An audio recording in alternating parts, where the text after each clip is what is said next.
Bismillahirrahmanirrahim. Alhamdulillahi rabbil alamin. Wassalatu wassalam ala al-mab'uthi rahmatan lil alamin. Nabiyyina wa habibina wa qudwatina Muhammad ibn Abdullah wa ala alihi wa sahbihi wa man walah, amma ba'du. Alhamdulillah, muslimin dan muslimat, para pelajar, para pencinta ilmu. Alhamdulillah, pada hari ini 6 hari bulan 1 2022, kita teruskan pengajian kita dalam kitab Al-Azkarun Nawawiyah, zikir yang disusun oleh Imam Nawawi. Bukan Imam Nawawi buat zikir, dia susun. Diambil daripada hadis-hadis Nabi sallallahu alaihi wasallam dan juga daripada azhar, bacaan para sahabat. Sambungan kita masih lagi dalam bab bacaan ketika sakit. Jadi tajuk kita pada kali ini iaitulah menawarkan makanan kepada orang sakit dan minta doa daripada orang sakit. Hari malam ni terbalik. Kalau orang sakit minta doa dengan orang sihat. Kali ni orang sihat minta doa dengan orang sakit. Tengok bagi pelajar yang pegang terjemahan, muka surat 270, bacaan yang ke-10. Babu ma ja'a fi tasyiyatil marid. Bab menawarkan makanan kepada orang sakit. Kita ziarah orang sakit, kita tanya dia nak makan apa? Ada teringat apa-apa nak makan yang boleh dimakan? Yang doktor larang jangan cari pasal, menambahkan kesakitan kawan tu. Silap-silap mati terus.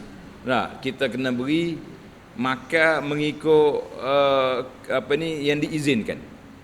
Orang kecil manis mungkin jangan bawa buah mata kucing. Nah, potong kaki lah dia. Orang darah tinggi, buat mari daging BBQ. Jadi kita tengok keadaan makanan yang sesuai dengan orang yang sakit. Bacaan yang ke-421, qala an-Nawawi rahimahullah, kami meriwayatkan dalam kitab Ibnu Majah dan Ibnu Sunni dengan sanad yang dhaif. Nawawi kata sanad kita ni lemah, dhaif. Daripada Anas, dia berkata, diriwayatkan bahawa Nabi SAW menziarahi orang sakit dan bertanya kepadanya. Nabi ziarah orang, riwayat ni lah, Nabi kita ziarah orang sakit, Nabi tanya dia, hal tashtahi syai'an, tashtahi ka'kan. Itu bahasa Arab. Apakah engkau mahu sesuatu? Ada berasa nak makan apa-apa kah? Adakah engkau tashtahi ka'kan? Ka'kan ni dia kata kuih yang kering. Apa dia tak tahu. Ka'kan. Kalau kita tengok, kalau ka'kan tu kaki, di Mekah tu roti yang kering tu. Kalau kita sini kan roti Gardania ada. Kena hak dia punya perisa iti dia sedap tu. Jangan main. Orang sakit segar. Qala na'am, dia kata rasa juga nak tu. Fatalabahu lahu, maka Nabi SAW suruh orang pergi cari makanan yang diteliu oleh sahabat yang sakit ni. Cuma hadis ni tulis sanad dia dhaifun jiddan, terlalu lemah. Tapi lemah sanad hadis ni pun kalau kita pergi tanya orang sakit nak makan tak masalah. Tak, jangan kita tak boleh tanya hadis lemah ni. Itu tak usah duk kira hadis lah, kira orang nak makan je. Tak usah duk sandarkan Nabi sallallahu alaihi wasallam. Jadi kita tanya orang ni rasa nak makan apa. Tapi jangan minta hak pelik-pelik lah, minta hak ada makanan di tempat kita tawar yang tu. Lama dia duduk Malaysia, duk memikir nak makan hak duk Mekah ni. Penat pula kita kena kena suruh orang beli Mekah hak balik. Bacaan yang ke-42, Part 22. Warwina fi kitabai At-Tirmizi wa Ibn Majah An Uqbah bin Amir radhiyallahu anhu qala qala Rasulullah sallallahu alaihi wasallam la tukrihu mardakum ala at-ta'ami wasyarab. Nabi kata, kamu janganlah memaksa orang sakit untuk makan dan minum. Jangan paksa. Kalau kita paksa dia tak lalu, nanti dia muntah. Susah pula kita kena basuh rumah. Tapi kita boleh minta dia makan. Kita gaya dia, kita pujuk dia, makanlah.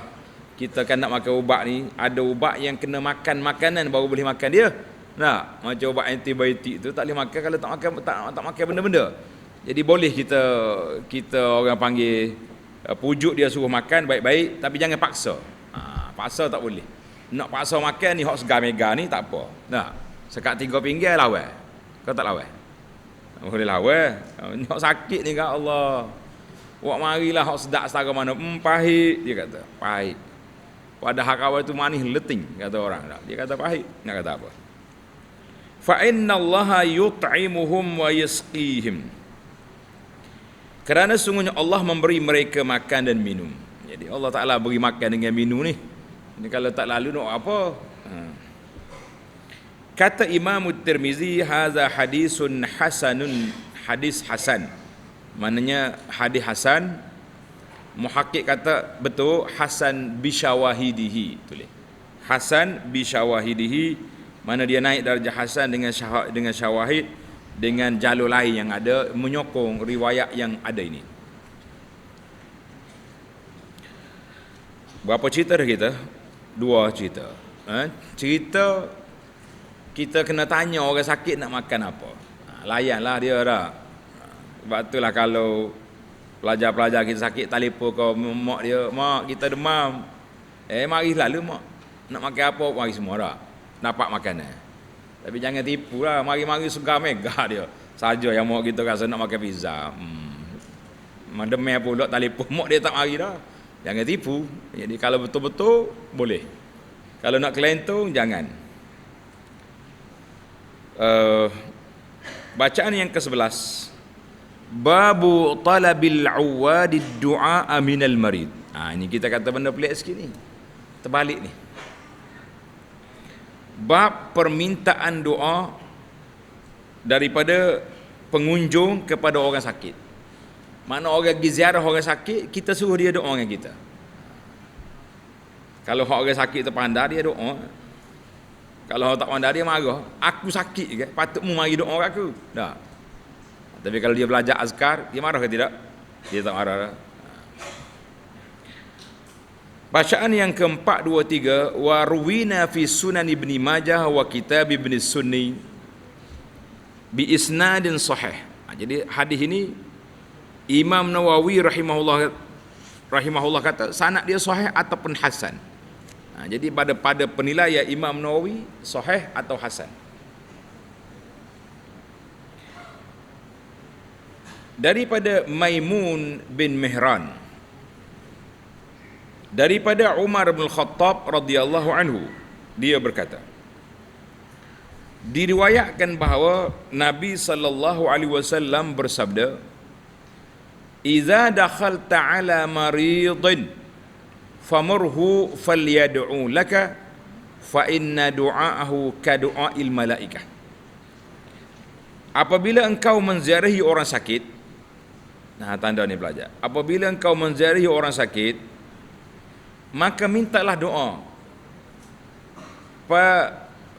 Famurhu falyad'u lak. Minta kepadanya, minta dia berdoa untuk awak. Tulis itu. Terbalik ayat tu, doa kepadanya. Mana doa kita pergi doa orang sakit tak? Minta supaya dia mendoakan awak. Tulis terjemahan salah. Jadi kita minta supaya falyad'u lak, dia doa untuk kita. Ya Allah, berilah kebaikan pada orang ni, sihat molek, projek dia berjalan. Jadi orang sakit doa kepada orang sihat.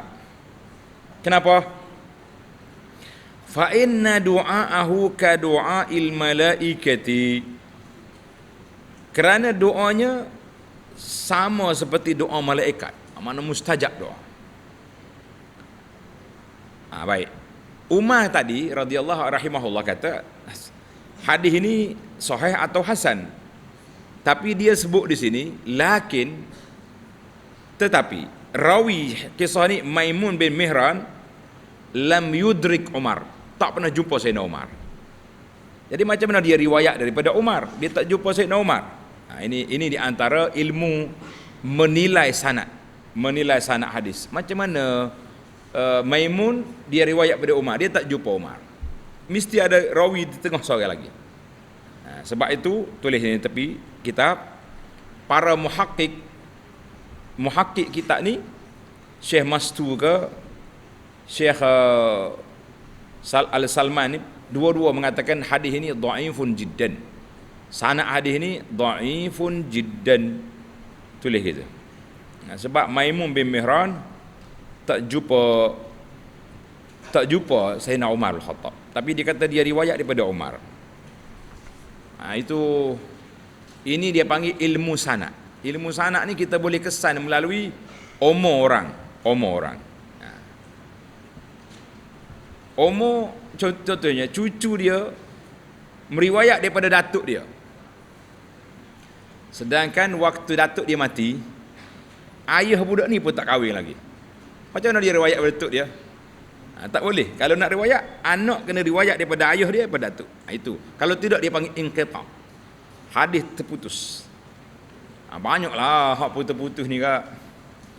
Kalau amalan-amalan dalam sebahagian tarekat ni, tak ada. Tok guru dia, siapa tok guru dia, terus Nabi Khidir, terus. Tak ada. Mana ada riwayat ke Khidir direct. Tak jumpa lah mana sanad putus. Jadi sanad dia ni Maimun tak jumpa Sayyidina Umar. Karena itu para muhakkik mengatakan hadis ini dhaifun jiddan. Hadis orang sihat minta doa daripada orang sakit. Wallahu alam. Nak minta doa, minta je, tak ada masalah. Kalau orang sakit tu mood dia baik, dia doa. Kalau tidak, kita kena marah. Mu ni aku sakit, mari dia minta dengan kita pula. Dah. Hak pelik lagi, pergi minta dengan orang mati. Ada kata tak? Dia sakit, dia pergi minta dengan orang mati dalam kubur. Tok ayah, kita sakit, sembuh. Jawab dia hak duk nebah kubur. Dia mati dah, mu baru sakit. Macam mana pelik mari minta dengan orang mati? Jangan. Kita ni biar ada fakta juga hidup ni, jangan duk auta sangat. Baik. Kita berpindah kepada bacaan 12. Babu wa'zil maridi ba'da afiyatihi wa tazkirihi al-wafa'a bima 'ahada Allah Ta'ala 'alaihi minat taubati wa ghairiha.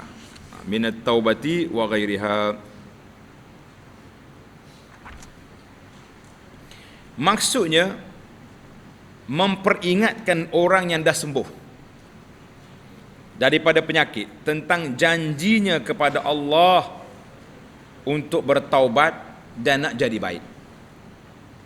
Biasanya waktu orang sakit ni dia insaf. Betul tak? Insaf. Lembut gigi dari lidah lah. Dengar cerita ni. Bila dia sihat, lompat pula dah. Kita kena pegang dia. Tengok ayat dulu, kemudian kita pergi ke cerita menarik.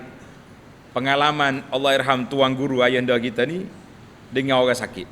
Nak dengar cerita kah? Nak duk dia. Allah Ta'ala berfirman dalam surah Al-Isra ayat 34. Wa aufu bil ahd innal ahda kana mas'ula. Dan penuhilah janji, sesungguhnya janji itu pasti diminta pertanggungjawabkan. Mana kalau kita janji dengan orang, tunai. Jangan duduk kelentong-kelentong. Sekarang ni orang janji main-main, suka-suka janji. Bila dapat kuasa, lupa janji. Bahkan dipermain-main pula dengan janji dia tu. Ini sifat-sifat munafik yang cukup berbahaya, yang berada dalam masyarakat Islam. Jadi orang yang tunai janji, orang betul-betul beriman. Dan firman Allah Ta'ala dalam surah Al-Baqarah 177, wal mufuna bi'ahdihim idza ahadu. Dan orang-orang yang menepati janjinya apabila dia berjanji. Ini sifat orang mukmin. Sifat orang beriman, tunai janji. Orang yang tipu bukan sifat orang mukmin. Ayat-ayat tentang perbahasan bab ini cukup banyak. Nawawi kata banyak lagi ayat, tapi cukuplah kita ambil 2 ayat untuk menjadi dalil dan peringatan kepada kita semua, jangan bermain-main dengan janji. Tengok riwayat.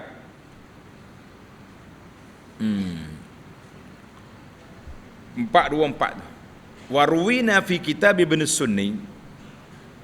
Nawawi kata kami riwayatkan dalam kitab Ibn Sunni daripada Khawwat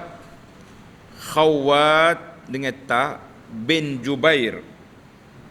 Dia berkata, Khawwat kata ni apa? Radhiyallahu anhu. Qala maridtu fa'adani Rasulullah sallallahu alaihi wasallam. Dia kata aku sakit. Nabi datang ziarah aku. Faqala sahhal jismu ya Khawwat. Dia kata tubuhmu telah sembuh Khawwat. Sihat dah tubuh awak. Jadi Nabi tanya. Qultu wa jismuka ya Rasulullah. Aku berkata dan tubuh Rasulullah juga sihat. Itu dia panggil membalas ucapan orang lah. Qala qafillaha bima wa'adtahu. Dengar ni. Qafillaha bima wa'adtahu. Khawwat, tunaikanlah janjimu kepada Allah. Tunaikan janjimu dengan Allah. Faqultu ma wa'adtullaha syai'an. Khawwat kata saya tak berjanji apa-apa ya Rasulullah. Tak berjanji. Tak berjanji apa dengan Allah. Qala bala. Nabi kata ya, mu ada janji. Innahu ma min 'abdin yamradu illa ahdasallahu azza wa jalla khaira qafillaha bima wa'adtahu. Dia kata sesungguhnya tidak ada seorang hamba punya sakit, bila dia sakit Allah Ta'ala akan memberikan kebaikan baginya. Oleh itu tunaikanlah janjimu kepada Allah. Kita berjanji lama dah dengan Allah, kita nak jadi baik, nak jadi orang soleh, nak tinggalkan benda mungkar, nak tinggalkan benda maksiat. Betul tak? Tiba-tiba bila sihat molek, tak ingat, tak ada pun janji. La, janji kita kena ada. Jadi kita kena peringatkan. Ana selalu, Allahyarham tuan guru kita ni, dia sebut cerita ada seorang ni jarang pergi masjid, jaga-jaga pergi masjid, mari pondok pun jaga. Tiba-tiba dia sakit. Bila dia sakit, tuan guru kita ni pergi ziarah lah orang sakit. Bila tengok tok guru mari kau pegang tangan kemah. Kalau siang pergi masjid, bunyi dah tekak dah. Tu apa dia kata? Tok guru, kalau tolong doa, kalau sihat nak pergi masjid. Tok guru pun berdoa, ya Rabbi ya Karim, ya Allah sembuhlah penyakit sahabat kita ni. Dia nak pergi masjid dah. Belum ada ni jarang pergi masjid. Lawyer dia ni. Tak lama alhamdulillah discharge, dia keluar hospital. Adalah masjid 2 hari. Lepas tu hilang pula. Hilang berapa hari hilang. Lepas tu Tok Guru jumpa satu tempat. Dia panggil mari, salah. Dia ulang balik kata-kata kawan tu di hospital. Tok Guru. Dia pun jerit lalu Tok Guru kata gambar. Tidak kata nak memperingatkan, jangan tunggu sekali lagi baru nak doa pula. Perangai manusia lah gitulah. Waktu sakit ni kak bunyi macam-macam. Jadi Nabi kata Kifillah bima wa'adtahu. Mutunaikan apa yang kamu janji dengan Allah. Mesti orang sakit dia janji macam-macam dalam hati dia tu. Ya Allah sembuhlah penyakit aku, nak pergi masjid. Ya Allah macam-macam nak pergi. Nak pergi ngaji Quran dah. Nak pergi duduk pondok kalau sihat. Duduk 3 hari lagi Dia kata apa? Jadi ini makna kita bila jumpa orang-orang yang sakit kemudian sihat, lepas tu dia lara balik, kita pegang tangan dia baik, kita kata saudara, Allah, saya ingat lagi saya pergi ziarah saudara hospital baru ni. Biar dia sentak sikit. Awak mari ni. Tak ingat dia. Lupa dah. Baru tu pergi hospital 2 minggu. Lupa dah. Jadi kita peringatkan balik. Nak tunggu. Siapa tak boleh jalan pula baru nak pergi masjid. Tu Allah Ta'ala bagi sikit je. Ni kalau dia macam mana kalau dia bagi berat lagi. Stroke. Siapa tak boleh bangun. Jadi kita peringat ke orang sakit ni, kena bagi motivasi biar dia jangan mudah lupa lah. Baiklah. Kita pergi kepada 13. Babu ma yaquluhu man aisa min hayatihi. Bab bacaan yang diucapkan oleh orang yang putus asa daripada hidup. Kecewa dia, stres, macam-macam dah. Tak mau hidup dah dia ni. Aku tak mau hidup dah. Mati senang. Dia kata mati senang, dia maya malah. Mati senang awak. Dah baik hidup, tak kena penyak ke malaikat. Masuk dalam kubur, berat. Cakap tak sedar ke diri, kata orang. Tengok 425. Waruwina fi kitab at-Tirmizi wa Sunan Ibn Majah an Aisyah radhiyallahu anha. An Aisyah radhiyallahu anha qalat Ra'aitu Rasulullah sallallahu alaihi wasallam wa huwa bil mauti wa indahu qadah.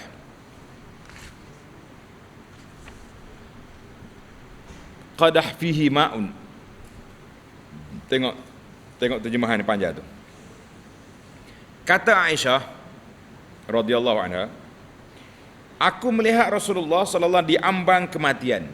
Nabi nak wafat. Di sisinya ada cawan berisi air, mana ada air dalam mangkuk.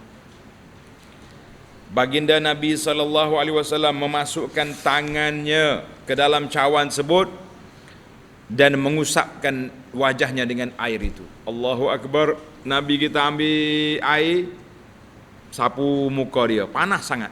Nabi kita nak wafat, dia panas, demam panas dia. Summa yaqul, Nabi kita bersabda, Nabi kata apa? Allahumma a'inni ala ghamaratil maut wa sakaratil maut. Allahumma a'inni ala ghamaratil maut wa sakaratil maut. Ya Allah, tolonglah aku menghadapi kesukaran mati dan kesakitan sakaratil maut, sakitnya mati. Mana kalau Nabi SAW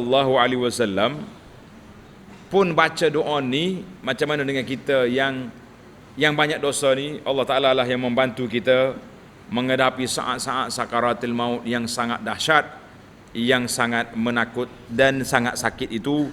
Para jemaah sekalian, ingatlah. Jadi bacaan ni untuk orang yang nak mati dah, mana ya'isa minal hayah, mana tak ada harapan dia nak hidup, dia pun nampak kematian di mata dia, dia doa dengan doa ni. Kata Allahumma a'inni ala ghamaratil maut wa sakaratil maut. Kena ingatlah, bacaan ni kita akan baca di akhir hayat kita sebelum mati.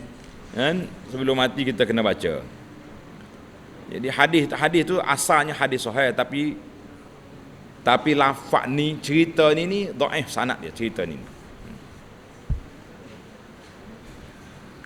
426 Warwina fi sahihai al-Bukhari wa Muslim an Aisyah radhiyallahu anha qalat, kami riwayatkan dalam sahih Bukhari dan Muslim daripada Aisyah radhiyallahu anha. Aisyah kata apa?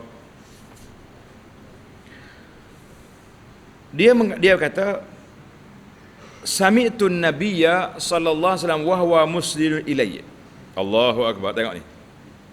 Aku dengar Rasulullah sallallahu alaihi wasallam mengeluarkan ucapan ini ketika dia sedang bersandar pada aku. Waktu Nabi nak wafat, dengar ni pelajar. Waktu Nabi sallallahu alaihi wasallam nak wafat, dia duduk atas pangkuan Aisyah. Aisyah duduk riba dia.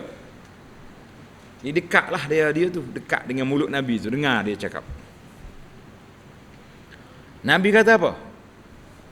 Yaqul, Nabi kata Allahumma ghfirli, kata warhamni wa alhiqni birrafiqil a'la. Allahumma ghfirli warhamni wa alhiqni birrafiqil a'la. Allahumma arhamni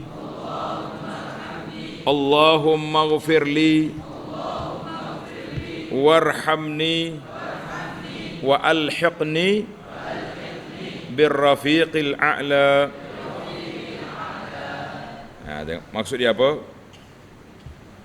Ya Allah, ampunilah aku. Nabi kalau tak berdosa, dia tak ada dosa, dia panggil maksum. Nabi ni Allah beri pada dia apa? Tulis itu, maksum. Mana terpelihara dia berdosa. Tapi kenapa dia masih lagi minta ampun? Kenapa baginda Nabi SAW minta ampun sedangkan dia tidak berdosa? Jawab dianya, dia nak ajar kita. Mu tu umat aku yang berdosa banyak, kenapa tak mau minta ampun? Warhamni, sayangilah aku. Allahu Akbar. Wa alhiqni birrafiqil a'la, dan sampaikanlah aku kepada rafiqul a'la. Tengok nota di bawah, dia kata tempat yang tertinggi di sisi Allah Azza wa Jalla. Jadi Nabi kita nak minta dia ni dapat tempat yang mulia di sisi Allah Azza wa Jalla. Jadi kalau kita nak mati, kita boleh baca doa ni, Allahumma ghfirli warhamni wa alhiqni birrafiqil a'la. Allahumma lah. Kita selalu mengucap la ilaha illallah Muhammad Rasulullah, biarlah ucapan terakhir kita syahadah. Hadis ini sahih dalam Bukhari dan Muslim. Qala An-Nawawi, tulis. Letak nombor 1. Sebab lepas pada ni Imam Nawawi bawa tip bagaimana nak bagi nasihat ketika menghadapi saat kematian. Allahu Akbar. Letak nombor 1. Disunatkan untuk memperbanyakkan membaca Al-Quran dan zikir. Dekat kita nak mati tak usah duk cakap banyak, tak usah duk merepek, tak usah duk ulah itu ulah ni, tak usah. Kita baca Quran, kita berzikir ya. Zikir hak panjang-panjang tak ingat, hak kita ingatnya apa? Subhanallah, kata Alhamdulillah wa la ilaha illallah wallahu akbar. Ingat dah tu kan? Nak baca tu. Dia agak la ilaha illallah. Kalau boleh baca Quran. Kalau orang sakit tu tak khabar dah, nazak dah, tak dengar apa dah, orang yang dekat dia tu baca Quran. Kita gitu, kita baca Quran. Bacalah. Nak baca Yasin, baca Al-Mulk, baca Kahfi, baca apa, yang penting baca Quran. Jangan hidup baca apa? Baca surat khabar dekat dia tak payah. Baca Quran. Sebab kita nak nafahatur rahman. Kita nak limpah kurnia Allah Ta'ala turun pada saat itu. Tengok. Nombor 2 tulis. Wa yukrahu lahul jaza'. Yukrahu lahu, nombor 2 tulis. Dan dilarang merungut. Larang merungut. Jangan duduk main, oi sakit aku, mung tahu gapo. Lah. Itu menunjukkan orang itu tak sabar. Jaza' ni maknanya perbuatan orang panggil meraung, meratap, tak payah. Wa su'al khuluq, berkelakuan buruk, tak usah. Wa syatmi, maki-maki, duk maki orang, tak payah. Wal mukhasamah, duk bertengkar. Wal munaza'ah, duk berdebat pada selain masalah agama. Duk berdebat Tuhan ni tak ada pasal-pasal, dia nazak nak malaikat maut dah sengih tunggu dah dekat dia tu. Dia duk sibuk lagi telur tu harga ke tidak.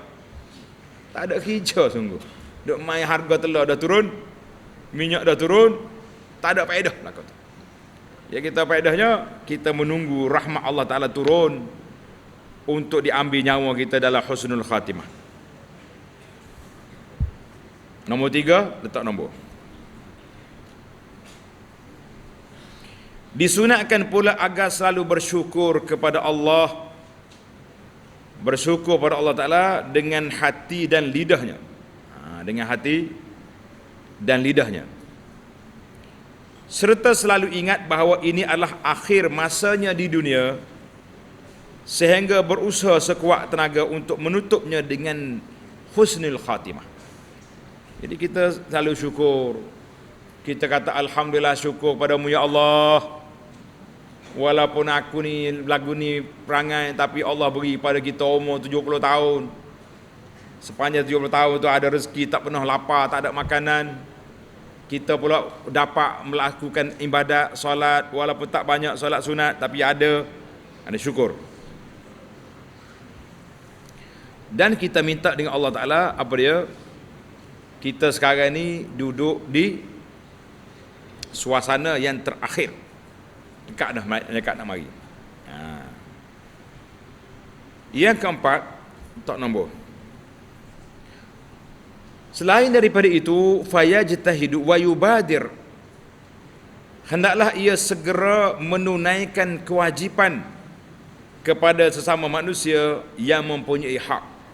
Baik. Mempunyai hak.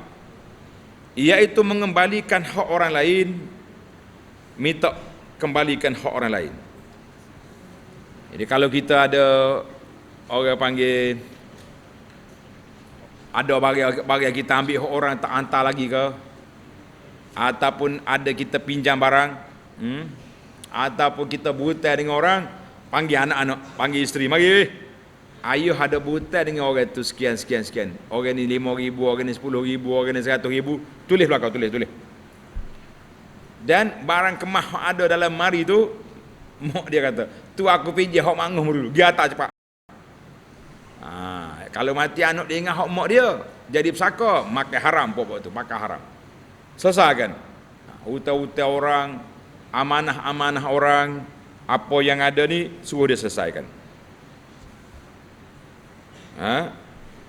Yang kelima, tulis nombor 5. Dan meminta istihlal, minta redha, minta halal kepada keluarganya, seperti kepada isterinya. Adinda, cakaplah, panggil lah adinda ke apa-apa, mokmu ke, ikutlah bahasa yang digunakan. Kita nak mati dah ni, minta maaf lah belaka-laka. Dulu saya tak tunai tanggungjawab contohnya, minta maaf. Kedua orang tuanya, kalau mak ayah hidup lagi, minta maaf dengan mak ayah. Minta redha, minta halal. Minta maaf juga dengan anak-anak. Abahmu tak ada cara kamu dulu. Ataupun ayah bahasa jenis tidak adil kepada anak-anak. Minta maaf lah weh. Rumah ni aku tukar nama ke adik awak. Sedangkan tak sepatutnya. Tanah aku tukar. Jadi kena panggil semua anak-anak betul balik lah channel tu. Salah tu. Tidak adil kepada anak-anak sendiri. Walaupun anak sendiri dia anggap zalim. Jangan main. Pembantunya, minta maaf juga kepada pembantu dia. Tetangga, jiran tetangganya, kawan-kawannya, dan semua orang yang pernah memiliki hubungan muamalah persaudaraan atau hubungan sesuatu yang lain. Jadi kita minta maaf belaka. Minta maaf belaka deh. Yang keenam, tulis 6. Dan dianjurkan pula untuk mewasiatkan perwalian bagi anak-anaknya apabila mereka belum memiliki wali. Contohnya anak kita tinggal ni kecil lagi, tak ada tok, dia tak ada. Kalau ada atuk, automatik. Ayah tak ada, datuk kena ambil kes, jaga cucu. Tapi kalau dia tak ada atuk, maka dia kena wasiat kepada siapa yang nak jaga anak dia tu. Dia panggil wasiat. Kita panggil lah sahabat-sahabat kita, aku ni ada anak 5 orang, 7 orang, 10 orang, kecil-kecil lagi ni, mu tolong jaga anak aku ni. Boleh. Kita kena tolong lah khidmat. Siapa budak tu besar, budak tu balik nanti, kita dia panggil. Tapi kalau wali dia ada, atuk dia ada, pak saudara dia ada, demo ni lah akan jaga. Tapi masalah sekarang ni, kalau kita lepas gitu ya, adik-beradik pun tak bercara tu. Tak bercara. Ramai yang berlaku kes sekarang ni, ibu tunggal mak itulah jaga anak. Sedangkan wali dia bukan ibu. Tok dia, pak saudara dia tu, tak ada siapa peduli. Mak dia lah. Pergi menoreh, pergi cuci kain rumah orang, pergi pembantu di kedai, semata-mata nak jaga anak-anak. Sedangkan bukan wajib atas dia tu jaga anak tu. Wali-wali pula. Allahu Akbar. Dalam banyak-banyak cerita ni, seorang sahabat saya ni, Hak ni hak pelik sekali. Dia mengaji di Pakistan. Dengar cerita tu sini. Kau bahaya cerita ni. Dia mengaji di Pakistan. Jadi bila dekat nak mati sahih dia ni, nya wasiat ke dia. Dia kata mu kan marah pula orang tak ada pasal-pasal aku ni. Dia wasiat, dia kata kalau dia mati, kawan dia ni kena pergi ambil anak dia dengan bini-bini dia, kena buat mari Malaysia. Anak tu jadi anak tiri dia. Tu dia. Allah, dia kata tak ada arah lah. Ngok kawan wasiat kena pergi ambil juga. Bolehlah ke dia. Tak ada orang lain buat lagi, jangan buat gitu. Tengok ni, apa lagi ada. Yang ketujuh, boleh tujuh. Juga mewasiatkan untuk melaksanakan apa yang belum dapat dia laksanakan. Misalnya tentang membayar hutang dan sebagainya. Itu kena wasiat sesau-tau orang. Yang ke-8, nombor 8.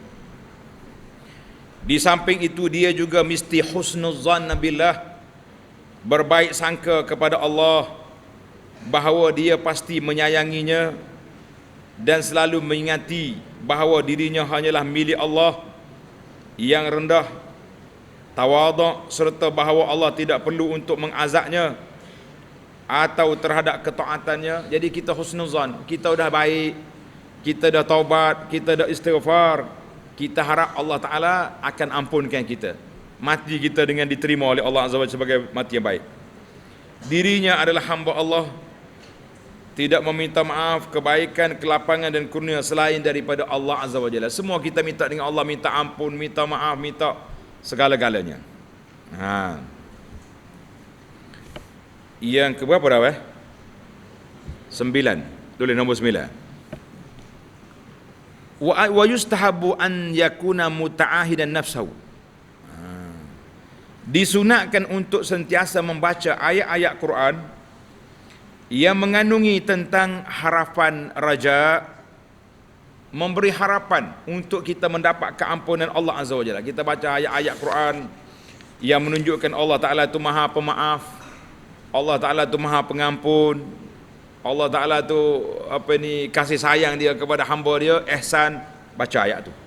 Ini bukan waktu kita nak takut ni, kita dah nak mati dah, tak ada masa dah. Jadi masa ni masa kita mengharapkan Allah Ta'ala beri keampunan kepada kita. Dibaca, tengok ni, tulis pelajar cara-cara bacaan macam mana. Dibaca dengan suara perlahan, jangan duduk mari belagu dekat orang sakit. A'udzubillahi minasyaitonir rajim. Kawan tu pertengah selok. Nah, baca perlahan-lahan ya. Atau dibacakan oleh orang lain sementara dia mendengarnya.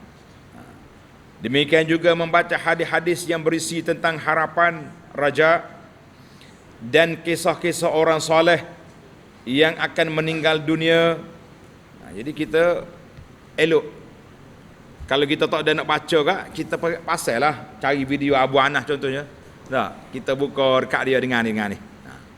Bab-bab yang menunjukkan keadaan keampunan Allah, bab taubat, bab istighfar, kita baca. Biarnya dengar. Alhamdulillah. Semalam ana dapat WhatsApp daripada seorang anak. Dia kata, "Ustaz, tolong doakan ayah dia duduk dalam ICU sekarang ni. Tapi ayah dia pagi-pagi celak air mata minta telefon. Nak dengar kuliah tafsir walaupun duduk dalam hospital." Kita kata masya-Allah. As'alallahal azim Rabbal arsyil azim an yashfiyahu wa yashfi jami'i mardatil muslimin.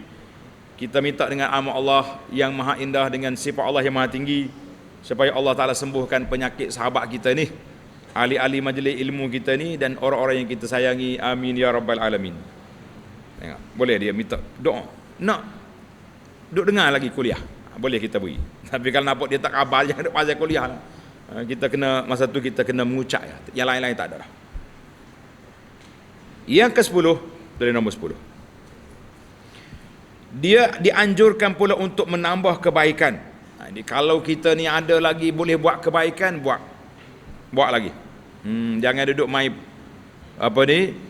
Tambahkan kebaikan. Apa boleh? Boleh zikir, kau boleh baca, kau boleh nasihat, kau boleh sedekah. Menjaga solat. Duduk atas hospital pun suruh anak ambil wuduk, kita solat. Solat sunat, solat fardu, solat belaka.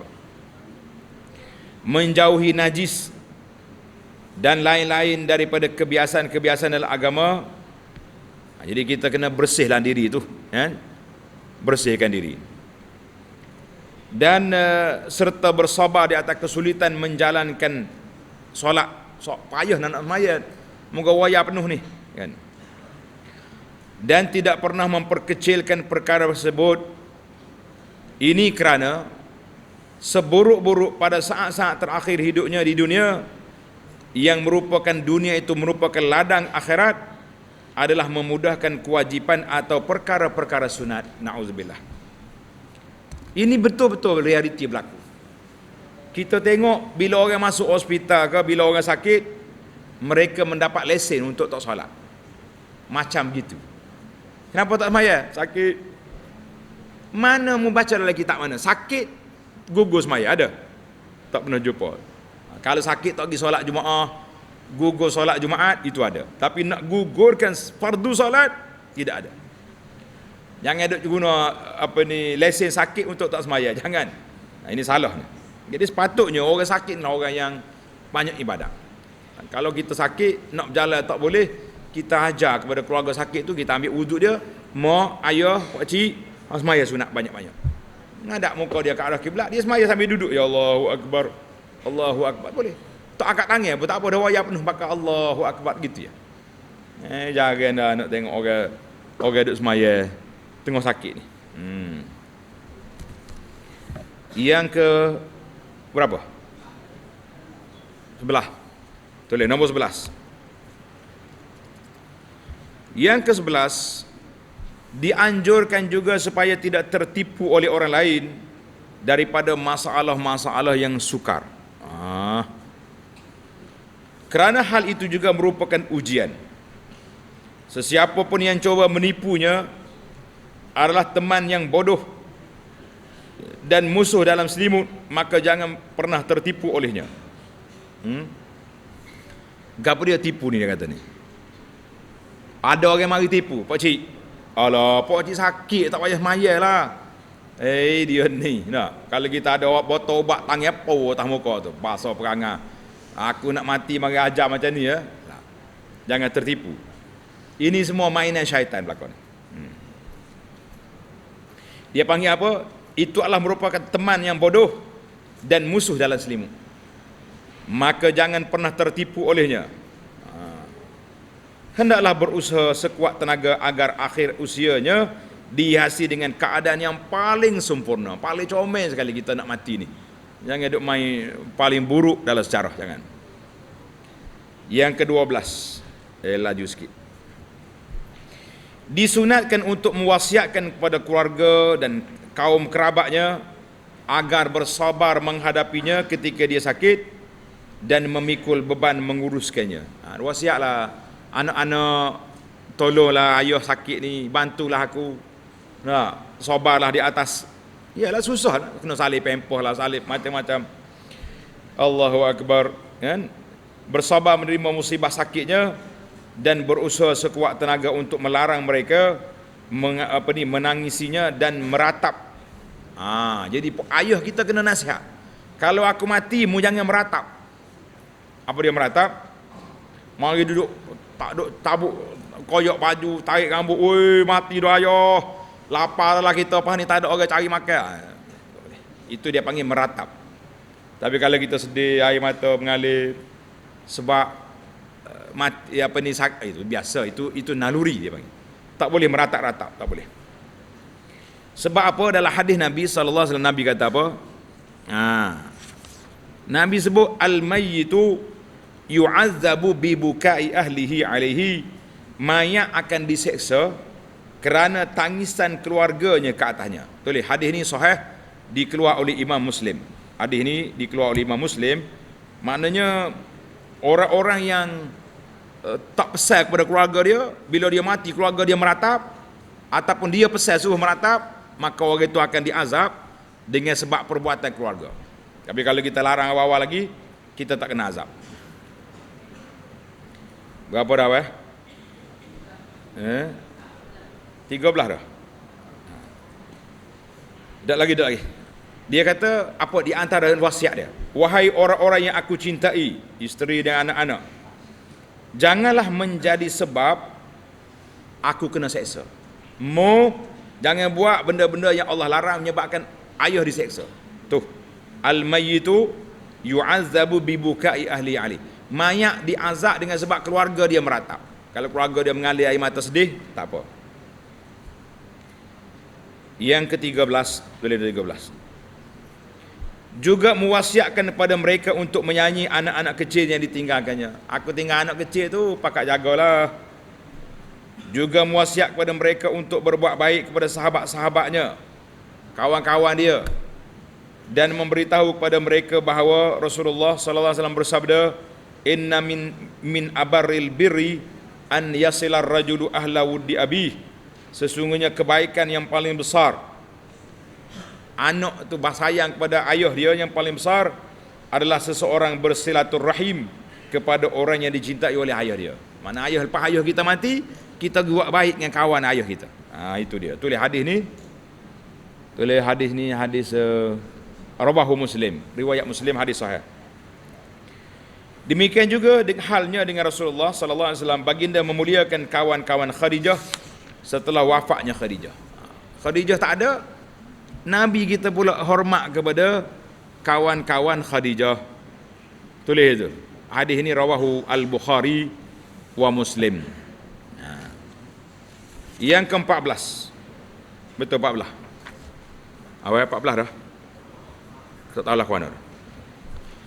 Dianjurkan dengan sangat kuat untuk mewasiatkan kepada keluarga agar jangan melakukan kebiasaan atau istiadat bid'ah. Imam Nawawi kata, jangan buat kepada benda-benda bid'ah dalam menguruskan jenazah. Macam mana kita nak tahu? Tengok sini talas ni. Contoh-contoh bid'ah mengurus jenazah. Pelajar-pelajar tengok dalam kitab kita fiqh manhaji. Dalam bab akhir, bab jenazah ditulis bid'ah al-janaiz, benda bid'ah jenazah. Bila ayah dia mati, pakat pokok gendal, bawa bunga-bunga pergi pacok pergi kubur, laki-laki perempuan bercampur gaul habis. Itu saya panggil bid'ah. Kemudian waktu nak turun dalam kubur pula macam-macam acara, jangan buat. Lepas pada tanah mayat pula berkumpul di rumah mayat. Itu semua tu perkara-perkara yang dilarang dalam kitab-kitab kita, sudah disebut. Dah boleh. Jadi kita wasiat jangan buat benda ni. Jangan melakukan kebiasaan atau adat istiadat bid'ah dalam menguruskan jenazah dan menekankan dengan keras hal itu. Jangan buat gini. Kubur aku jangan pergi pasal marmar, jangan pergi pasal batu mozaik, jangan pergi pasal kipas, jangan pergi pasal lampu. Pasal baik-baik. Kalau kita ni dia pasal pula suruh ditunggu kubur aku 40 hari, 40 malam. Lah. Tidak ada dalam riwayat Nabi suruh tunggu kubur macam tu.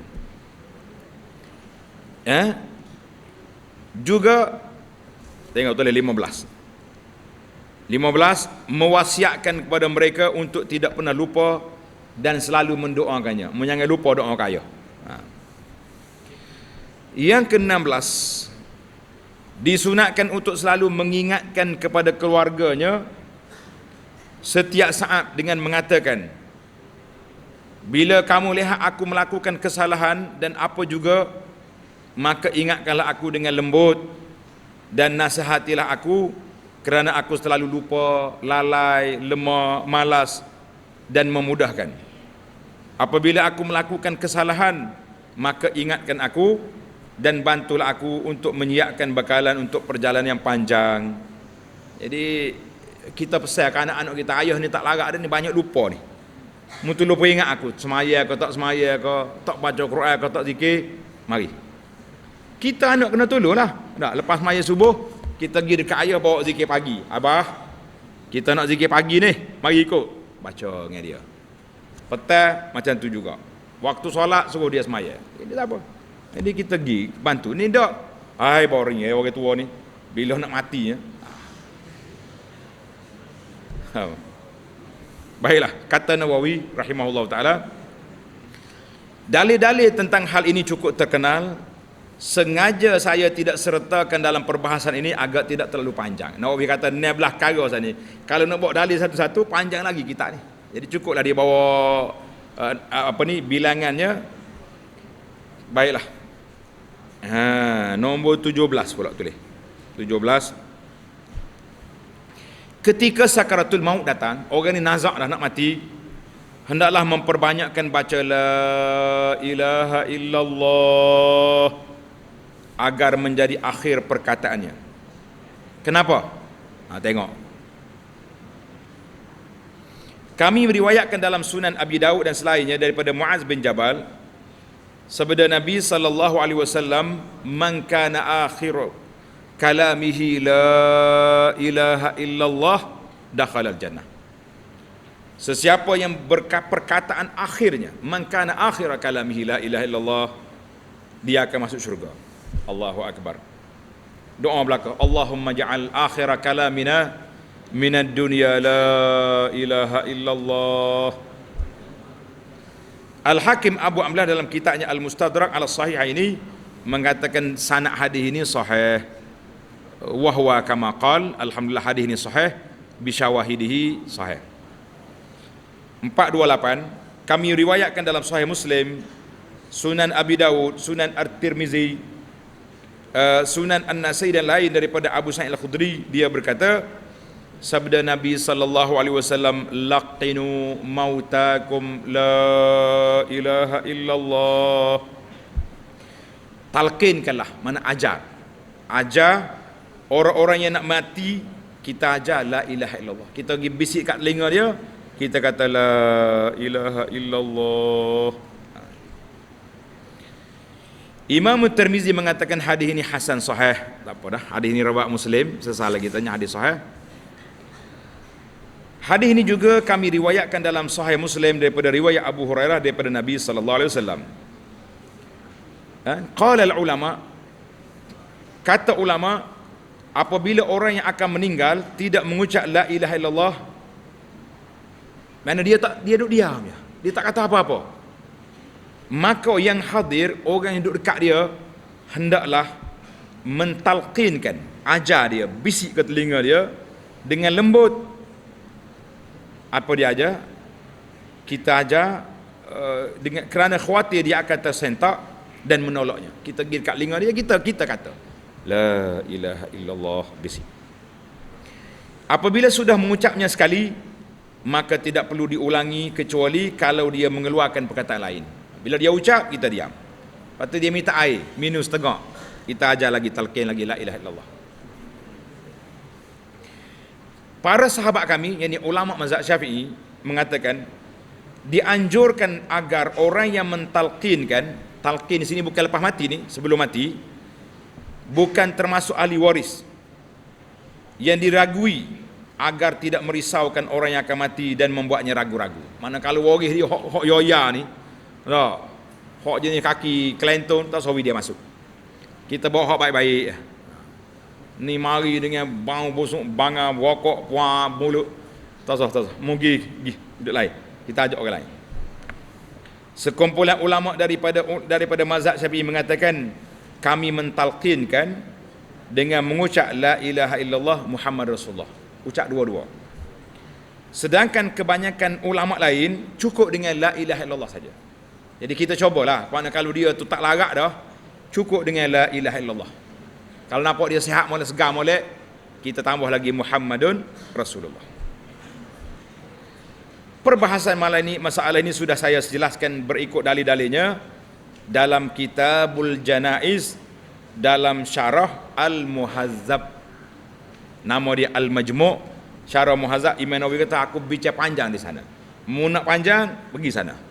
Kita pun tak nak panjang dah. Kita nak break setakat ni dulu, kerana panjang sudah perbahasan 17-18 perkara ini pun bimbang takut tak ingat.